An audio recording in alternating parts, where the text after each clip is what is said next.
Shalom, shalom, shalom à tous les chrétiens du monde entier. Que la paix et la bonté de l'Éternel vous soient partagées. Merci beaucoup pour votre présence ici. Je pense que vous nous avez reçus dans vos maisons, dans vos chambres, dans vos téléphones. Et je suis sûr et certain que l'Éternel ne manquerait jamais de vous faire du bien. Bien-aimés dans le Seigneur, je suis là, votre ami, votre frère, votre pasteur, votre prophète, votre petit frère, votre fils et pourquoi pas votre coach. Que l'Éternel vous bénisse. Je sais que nous allons partager vraiment de très bons moments avec le Seigneur et Jésus va commencer une nouvelle vie avec toi. Et là, je vais profiter à l'occasion pour dire bonjour à mon père spirituel, le révérend Balo Louembe Samuel Georges. Et je vais profiter rapidement dire merci à un grand prophète, un prophète majeur, le Musée Ifaso Igo Excellence depuis Kinshasa. Que Dieu vous bénisse et je salue toute l'Église ainsi par l'Éternel du monde entier. Et que Dieu vous bénisse. Avant de commencer ma prédication, je veux juste te dire que si tu peux aller dans ton téléphone et tu vas sur ton YouTube, parce que nous avons eu à créer, j'ai créé une nouvelle page Effolé, donc David Effolé. Si seulement tu peux t'abonner sur cette page et partager cette vidéo, partager ces prédications et l'Éternel vous bénira. S'il te plaît, vas-y sur ma page, sur ma nouvelle chaîne YouTube et vas-y, allez-y vous subscribe. Si tu peux seulement te subscribe dans ma chaîne, et ça sera une bonne chose. L'Éternel ne manquerait jamais de vous faire du bien. Merci beaucoup. Sans plus tarder, aujourd'hui, nous voulons parler sur un nouveau départ. Un nouveau départ. Oui, il y a des fois, tu peux me poser une question et pour me dire, pasteur, c'est quoi le nouveau départ? Vous savez, lorsqu'on parle de nouveau départ, cela veut dire qu'il y a eu des anciens départs. Des anciens départs qui n'étaient pas couronnés de succès, des anciens départs qui n'avaient pas l'excellence. Et maintenant, Dieu t'a fait grâce de vivre un nouveau départ. Alors, un nouveau départ, c'est lorsque l'Éternel tourne le compteur en zéro. Le compteur est tourné en zéro. Ça veut dire que tu recommences de choses nouvelles. Tu recommences une nouvelle vie. Tu recommences une nouvelle relation. Tu recommences une nouvelle affaire, tu recommences une nouvelle famille. Ça, c'est ce qu'on appelle un nouveau départ. Et le bien avec un nouveau départ, cela veut dire que Dieu te donne la grâce de recommencer, mais là, tu recommences avec l'expérience, ton expérience. Donc, Dieu te donne seulement, il retourne seulement le compteur à zéro, mais tu restes avec ton expérience. C'est ça la bonne chose avec Dieu. Il t'a donné la faveur de recommencer, mais tu es en train de recommencer avec ta conscience. Tu recommences avec ton expérience.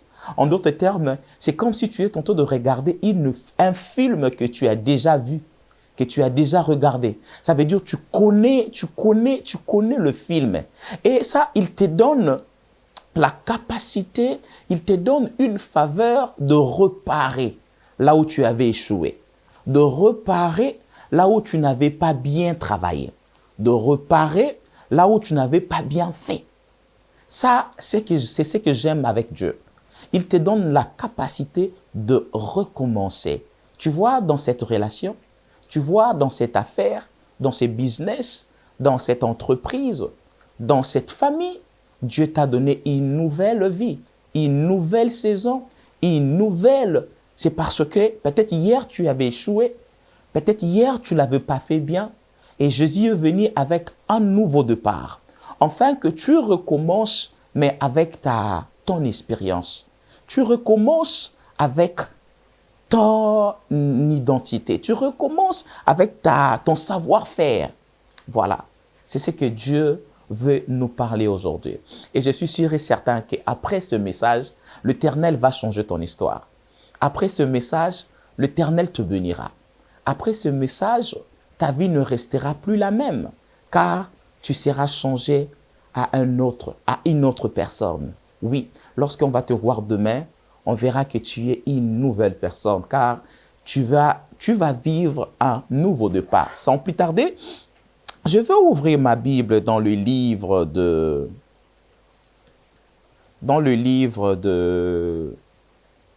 Josué. Josué D, je veux lire à partir du 8e verset. Je dis Josué D et je lis à partir du 8e verset. Je veux faire ma lecture. Avant que les Égyptiens couchèrent, Rahab monta vers eux sur le toit. Il leur dit, l'Éternel, je sais, vous a donné ce pays. La terreur que vous a inspirée nous a saisis. Et tous les habitants du pays tremblent devant vous. Car nous avons appris que, à votre sortie d'Égypte, l'Éternel a mis à sec devant vous les eaux de la mer Rouge. Et comment vous avez traité les 2 rois des Amoréens au-delà du Jourdain, Sion, et que vous avez dévoué par l'interdit. Nous l'avons appris et nous avons perdu courage. Et tous nos esprits sont abattus à votre aspect, car c'est l'Éternel votre Dieu qui est Dieu en haut, dans le ciel et sur la terre. Ah, que Dieu bénisse sa parole. C'est l'Éternel qui est en vous. C'est lui qui est le Dieu en haut, sur la terre et sous la terre. Merci beaucoup. C'était là l'histoire de notre sœur Rahab. Laisse-moi commencer cette histoire. La Bible dit, lorsque Moïse est mort, la Bible dit Josué a pris le relève. Et ce que j'ai aimé, Josué l'a fait tellement bien et il a mené Israël dans une vie de conquête. Il a mené Israël dans une vie de conquête. Et en fait, Josué, par sa dirigeance, il avait changé le shape, la forme d'Israël. Et les choses ont commencé à marcher. Et un jour, Josué a pris une initiative d'envoyer des espions pour aller explorer Jéricho. Parce que Jéricho, c'était leur première ville. La première ville qu'ils devaient prendre. Alors, il s'est dit, ben non, je vais envoyer 2 messagers, je vais envoyer 2 personnes pour aller explorer le pays. Contrairement à ce que Moïse avait fait. Moïse avait envoyé 12 personnes pour aller explorer le pays. Et vous connaissez l'histoire. La Bible dit, lorsqu'ils sont venus, ils ont dit que nous étions comme des sauterelles devant ces gens-là. Vous connaissez l'histoire. Et puis c'était au vu de tous. Tout le monde était au courant que Moïse avait envoyé des messagers. Mais contrairement avec Josué, la Bible dit, Josué l'a fait secrètement. Tu peux souligner ces mots, secrètement. La Bible dit, Josué l'a fait secrètement. À des fois, tu as beaucoup de combats dans la vie parce que tu ne fais pas des choses secrètement. Lorsque tu fais des choses, lorsque tu commences une nouvelle relation, lorsque tu commences une nouvelle affaire, tout le monde est au courant. Tout le monde est au courant. Est au courant que toi, tu as commencé une nouvelle vie, tu as commencé une nouvelle relation. C'est pour cela qu'il y a beaucoup de combats dans ta vie. Tu dois apprendre à faire des choses secrètement. Tu dois à conduire ta vie secrètement. Tout le monde est au courant de ce que tu fais. Lorsque tu n'as pas mangé, c'est tout le monde qui sont au courant que tu n'as pas mangé. Lorsqu'il y a des problèmes dans ta relation, c'est tout le monde qui sait qu'il y a des problèmes dans ta relation. Lorsque ton mari a des problèmes, lorsque ta femme a des problèmes, il est écrit partout. Lorsque tu as des problèmes dans ta maison, tu l'écris sur ton Facebook, tu l'écris sur ton WhatsApp, tu l'écris sur Instagram. C'est tout le monde sont au courant de ta souffrance, de ta médiocrité, de ce qui se passe dans ta maison. Et ça, c'est le temps de faire des choses secrètement. Fais-les secrètement. Vous savez, Josué marchait avec Dieu. Il marchait avec Dieu. Mais ce qui est sûr, il faisait des choses secrètement. Josué qui est le salut, la justice, le salut de Dieu. Le salut de Dieu. Josué qui est le salut de Dieu. Bien-aimé, je suis très content parce que je sais une chose, que l'Éternel va te faire des choses, va commencer une nouvelle vie avec toi. L'Éternel va changer ton histoire et il va changer ta vie. Oui, je le crois. La Bible dit, cet homme Josué qui était la justice de Dieu, cet homme Josué qui était la justice de Dieu, il a appelé ses messagers, il les a dit, vous allez partir explorer le pays. Vous allez partir et vous allez nous rapporter de nouvelles. Et la Bible dit, c'était deux. Deux, c'est le témoignage de Dieu. Deux, c'est l'accomplissement. Le deux, c'est l'esprit et la parole. Le deux, c'est le Nouveau Testament et l'Ancien Testament. Le deux, c'est la grâce de Dieu. La Bible dit, lorsqu'ils sont partis, arrivés à Jéricho, c'est là où il y a mon message. Lorsqu'ils ont arrivé à Jéricho, la Bible dit, il y avait une femme prostituée qui travaillait à la frontière.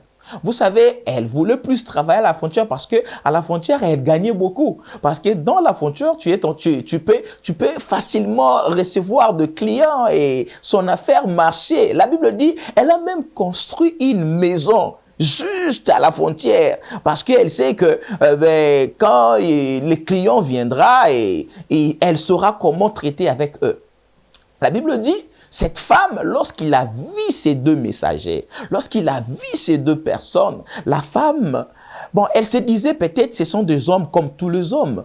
Peut-être, voilà, et voilà, je veux, en fait, aujourd'hui, je veux faire une bonne affaire parce que il y a des choses qui vont se passer ici. La Bible dit, lorsque cette femme s'est approchée, je ne sais pas par quel miracle, par quelle onction, par quelle faveur qu'elle avait su que ces hommes ne sont pas des hommes ordinaires. Ces hommes ne sont pas des hommes ordinaires comme tous les hommes. Excusez-moi, c'est mon téléphone qui sonne là. Si seulement vous pouvez le teindre. Voilà, je disais que, excusez-moi, vous savez, c'est le téléphone. Merci beaucoup. Je disais que ces hommes, lorsque cette femme a vu ces hommes, elle s'est dit, non, ce sont des hommes comme, pas tout le monde. Ces hommes sont différents. Ces hommes sont, voilà.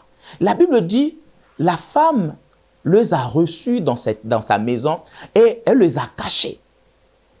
Et lorsque le roi et son armée ont su que Josué avait envoyé des messagers pour explorer le pays, la Bible dit, ils sont venus dans la maison de Rahab pour dire à Rahab, nous avons su, nous avons su que tu as caché deux personnes dans cette maison. Alors, fais-nous faveur de le faire sortir parce que nous avons besoin de parler avec eux. Rahab a dit, non, mais ils sont déjà partis. Et ils sont partis. Je n'ai plus personne ici dans ma maison. Ils ne sont plus là, ils sont partis.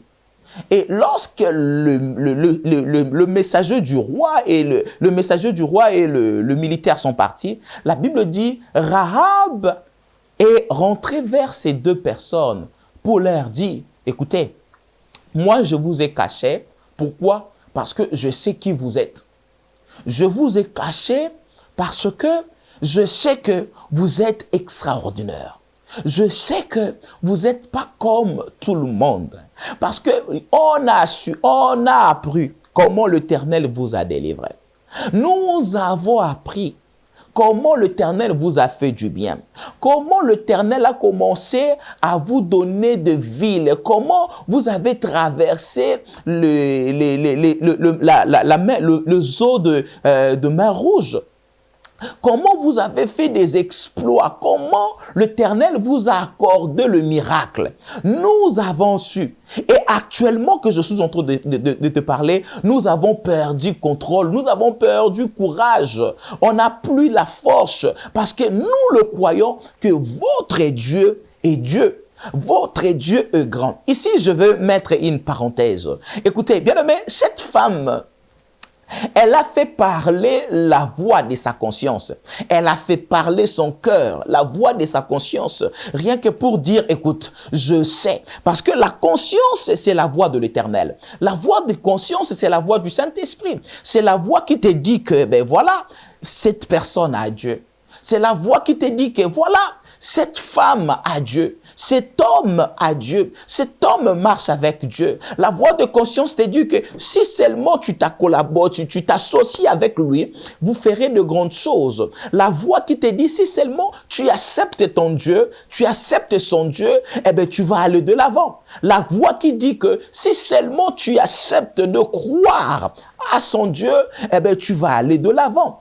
Ça, il y a un problème. Vous savez, il y a beaucoup des enfants de Dieu, il y a beaucoup de chrétiens aujourd'hui qui n'ont plus la capacité d'écouter cette voix, d'écouter la voix de la conscience, de croire que lui, il est meilleur. Lui, il est meilleur. La façon qu'elle est en train de faire des choses, la façon qu'il est en train de faire des choses, je crois que si seulement j'accepte de travailler avec lui, je vais aller de l'avant.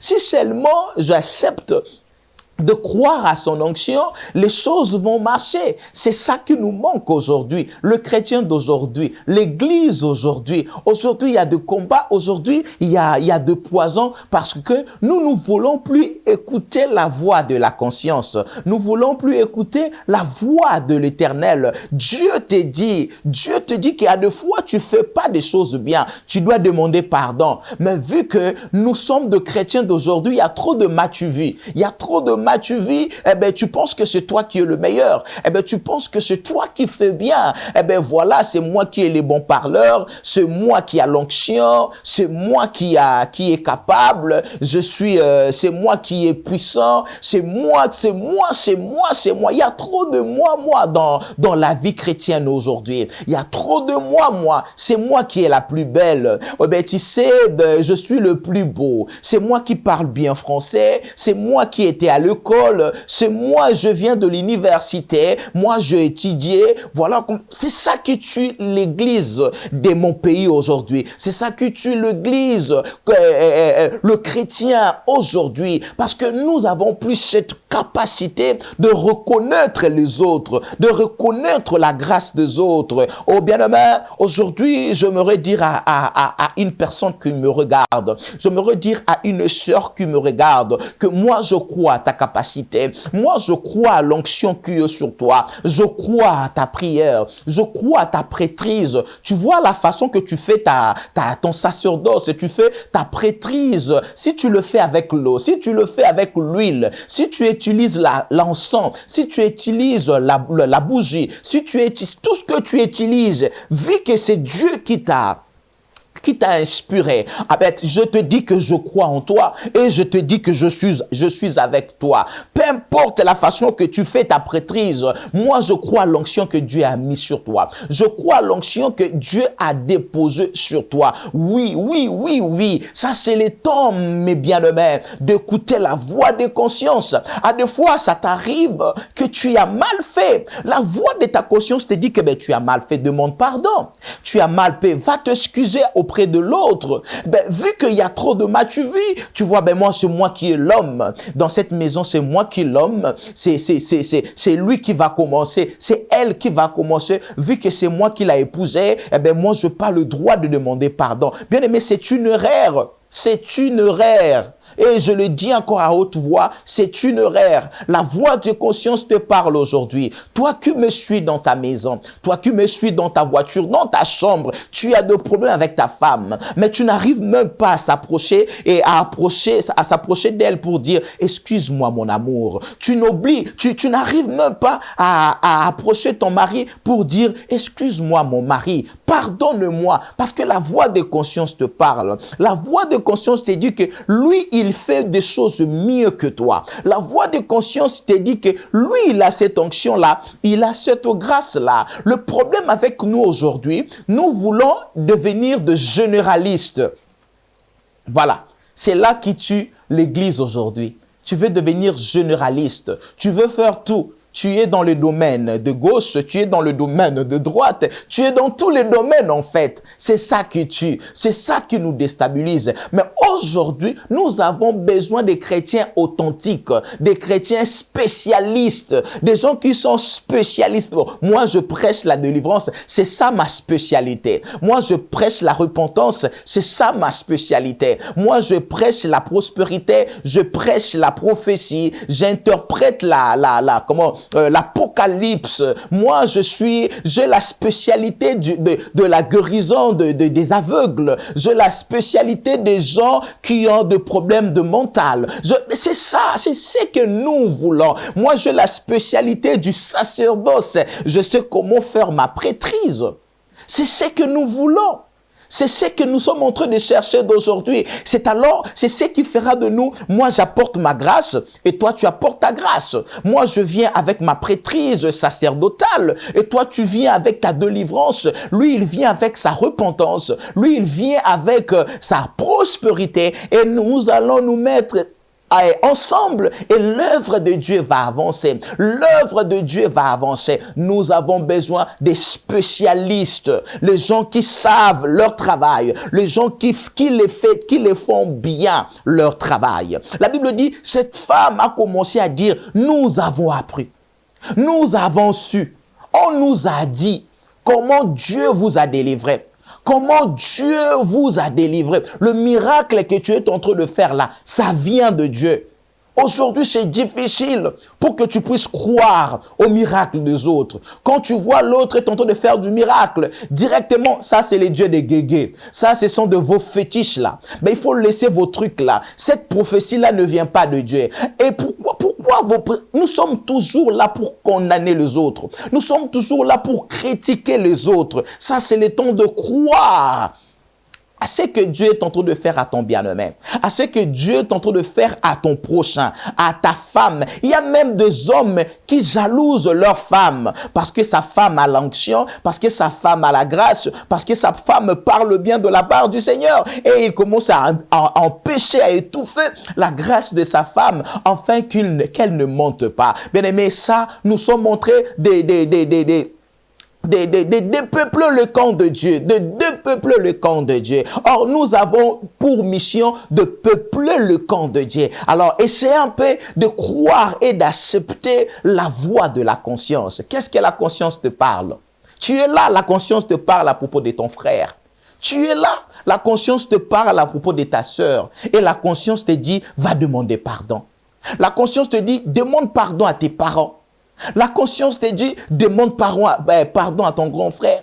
Mais vu que tu veux faire les gros dos, vu que c'est toi qui viens de l'université, c'est toi qui parles bien français, tu parles bien l'anglais et tu te dis que tu es au top.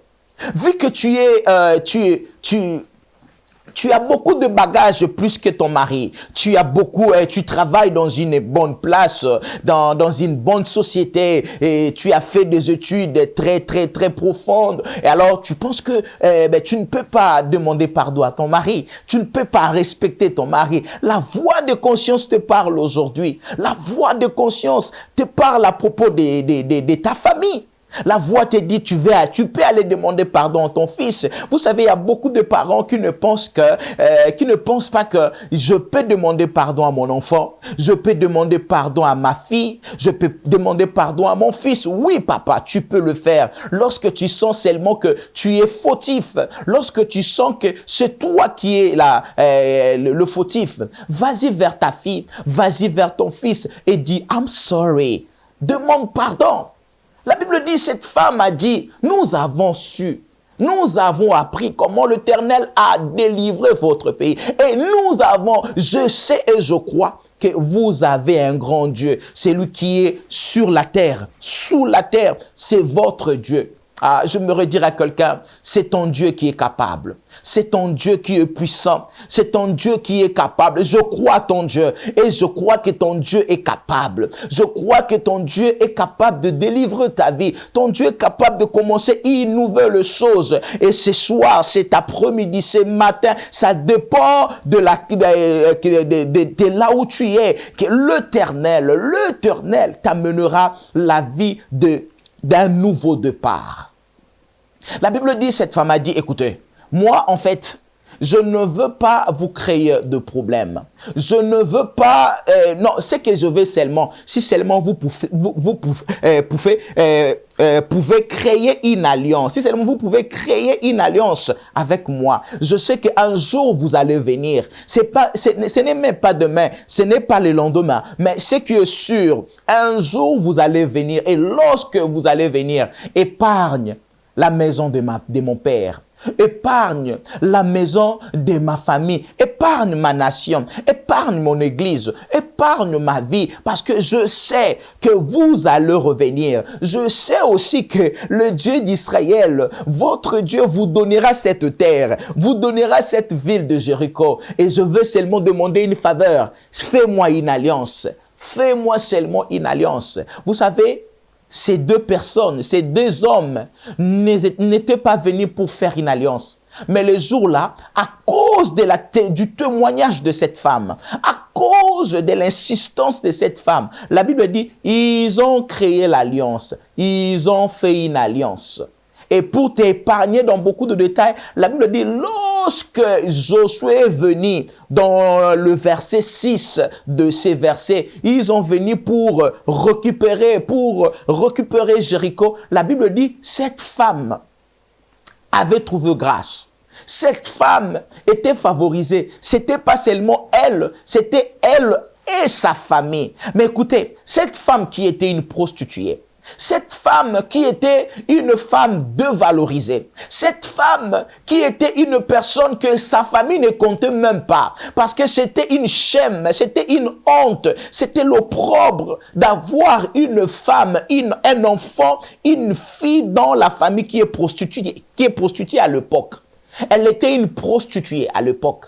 Mais la Bible dit, le jour-là, cette femme qui était la honte de sa famille, le jour-là, cette femme qui était l'opprobre de ta famille, le schème de sa famille, a sauvé le monde, a sauvé sa famille. Bien aimé, pourquoi? C'est parce qu'elle avait saisi l'opportunité. Elle avait déclaré, elle avait compris que ça, c'est un nouveau départ pour ma vie. Ça, c'est un nouveau départ pour mon histoire, pour ma génération, pour ma famille. Alors, I don't wanna give up. Je ne veux pas abandonner. Je veux saisir cette opportunité jusqu'à ce que l'Éternel se lèvera. La Bible dit, elle était là. Elle regardait l'alliance. Elle protégeait l'alliance.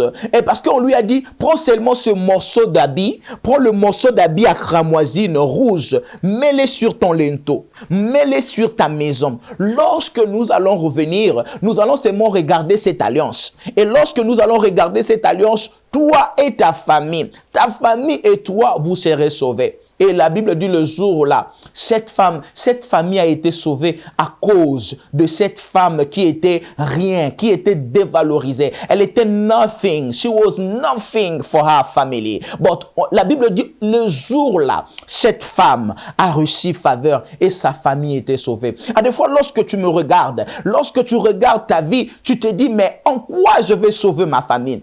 En quoi je vais soutenir ma famille? Je me redire à quelqu'un, je me redire à une femme qui me regarde. Je me redire à un homme qui me regarde. Ne regarde pas tes études faites. Ne regarde pas ta vie. Ne regarde pas ce qui se passe dans ton entourage. Ne regarde pas ce qui se passe dans ta vie. Mais ce qui est sûr, par toi, l'Éternel sauvera ton pays. Par toi, l'Éternel sauvera ta nation. Par toi, l'Éternel sauvera ton église.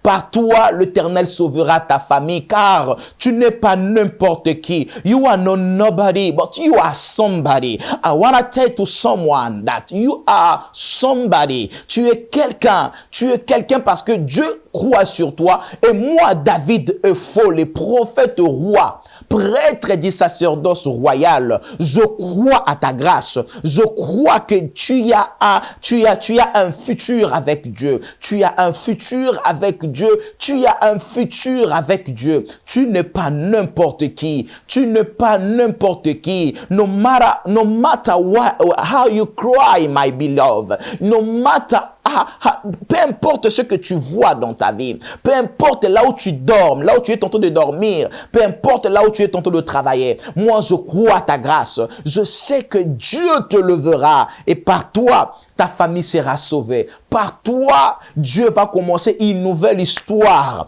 avec ta génération. Par toi, Dieu va commencer une nouvelle histoire avec ta famille. Oui, oui, oui, toi qui me suis, d'ailleurs je prie pour toi. D'ailleurs je déclare sur toi que par toi, Dieu te bénira. Par toi, Dieu va changer de choses dans ta famille. Reçois cette grâce, reçois cette grâce, reçois cette prophétie. Cette parole, c'est une prophétie pour la vie d'une personne. Cette parole, c'est une prophétie pour la vie d'une personne. Et je t'ai dit, toi, oui, c'est toi que je te parle. C'est toi qui es devant ta maison, tu es devant ton poste téléviseur, tu es devant ton téléphone, tu es dans ta voiture et tu me regardes. Je te dis que oui, par toi seulement. À des fois, tu te poses des questions. Moi, je ne suis même pas parti à l'école. Je connais rien. Je ne sais même pas parler français. Je ne sais même pas parler l'anglais. Comment je vais faire pour sauver mon pays? Mais Dieu m'a dit, active seulement ta foi, car par toi, Dieu va changer ton histoire. Dieu va changer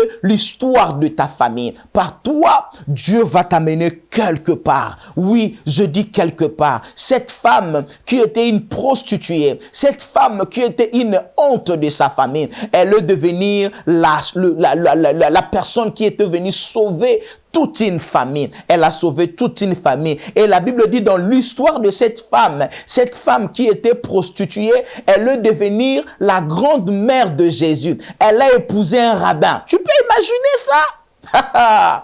I love God. J'aime Jésus. Une femme qui était prostituée a épousé un juif.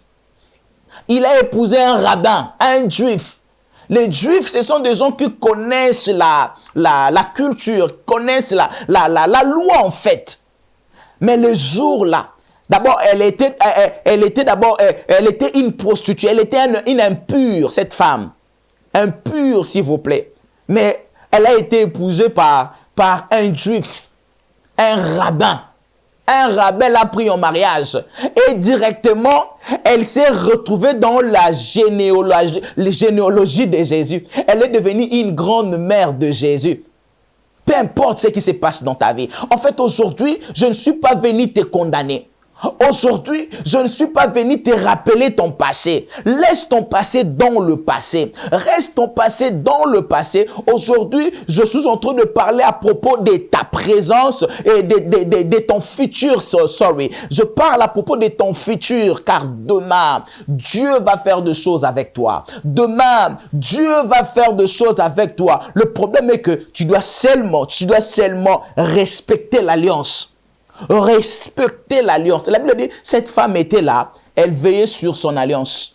Elle veillait sur son alliance. Quand ça ne marchait pas, elle était là. Elle était là. Elle a abandonné sa prostitution. Elle a abandonné son ancienne vie, l'ancienne vie.